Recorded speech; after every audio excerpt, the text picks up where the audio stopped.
Hi everyone, it's Jane here. Just thought I'd read you another story for Good Friday. This is called A Dreadful Day, and it's again taken from the Storyteller Bible. When Jesus and his friends had finished their goodbye meal, they walked to a garden to pray. That's where Jesus' enemies found him. The men had torches and clubs and sticks. They were very frightening. And right in front of Judas, who had been one of Jesus' friends, Judas crept up to Jesus and kissed him on the cheek. "This is the man you want," said Judas. "Arrest him." Jesus looked very sad. Jesus' friends were scared. Most of them ran away, but not Peter. He pulled out a sword and started swinging it about. "Put your sword away," said Jesus. "This is not the time to fight. I have to go with them. God wants me to." So they grabbed Jesus and dragged him before the religious leaders, the ones who were jealous of him. His trial took all night. "He says he will destroy our temple," said one man. "He says he's a king," said another. "He's a troublemaker," said another one. But none of this was true, of course. But it didn't matter, because the leaders had already made up their mind. Jesus was different from them. Jesus wouldn't do what they said. Jesus would have to die. They beat Jesus. They hit him hard. Then they took away his clothes, put on an old robe around his shoulders, and jammed a crown made of thorns on his head.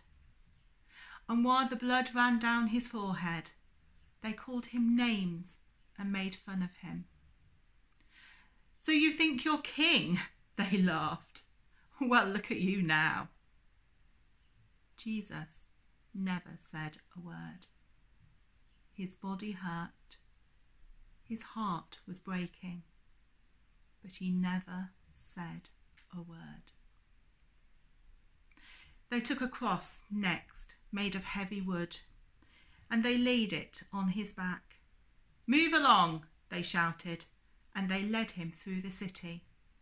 Some people cried when they saw him. Others cheered, but all of them followed as he lugged that cross through the city gates and up a nearby hill.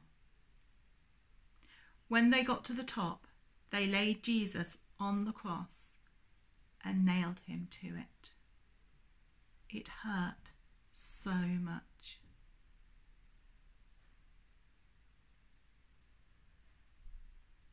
Then they raised the cross so that everyone could see, and they left him there to die.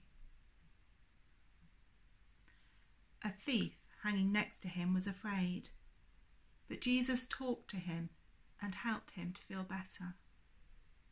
Jesus' mother was there too, standing in the crowd.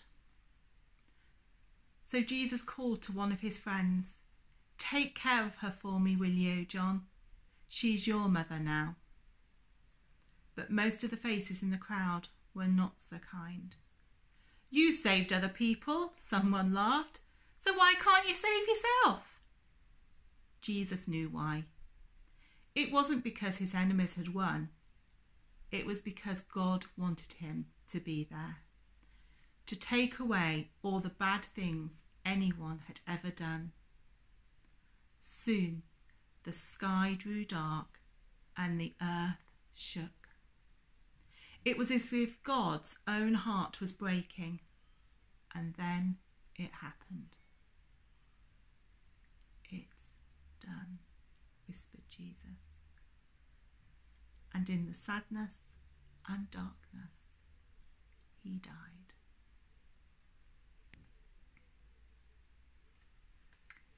If you would like to read that story yourself, then you will find it in Matthew 27, Mark 15, Luke 23, and John 19.